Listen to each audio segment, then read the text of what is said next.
Harlie, come. Harlie, come.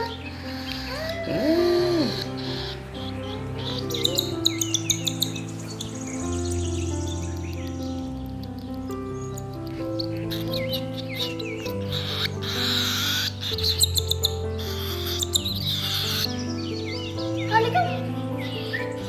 Lalapit kita. Harlie, come. Harlie, come. Di ba?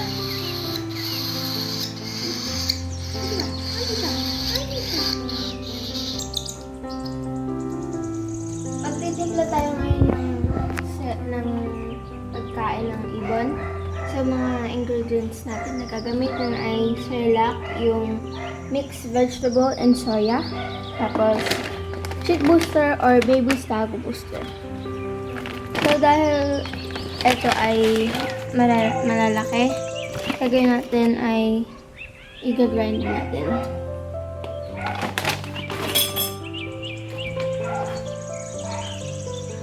So, ang gagawin naman natin ngayon ay lalagay na natin ito. Lalagay na natin yung CERELAC ito para makita natin kung gano'ng karami yung CERELAC. Tapos, pag kunyari, 1 cup siya. Ang ng ganito naman niya sa chick booster ay same lang. Dapat same lang siya.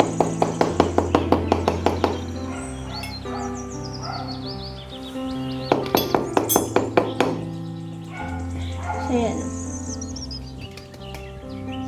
Hindi pa naman siya 1 cup. Pero, ganyan na siya.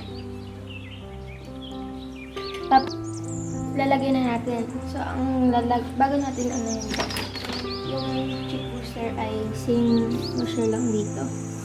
150. So, lalagay na natin. Next naman, kunin natin itong baby stag booster. Lalagay na natin siya. Hanggang 250 lang din siya. Kasi 250 lang yung CERELAC.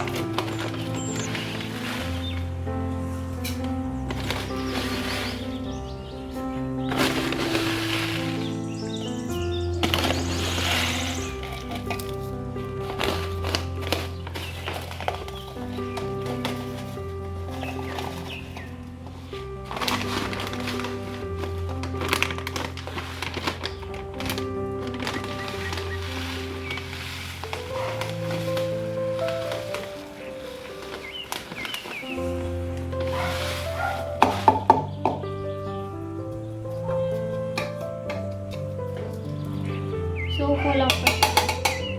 Asa 200 pa lang siya.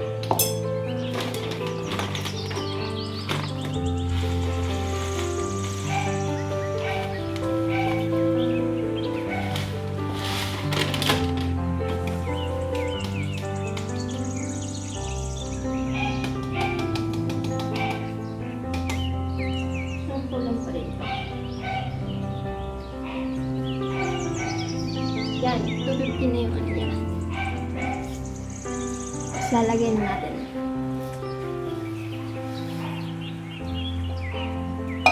So, ang next ay gagawin na natin.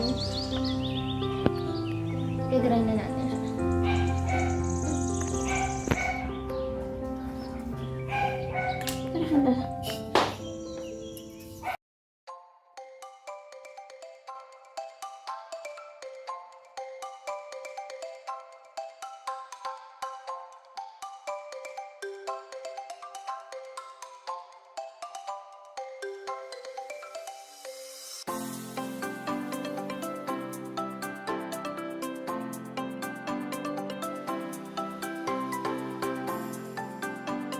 Ito-trigger natin. 30 seconds pa siya grinder gamit itong pulverizer. So, open natin. Pag bubuksan natin ito, dapat nakatanggal mo na sa kan.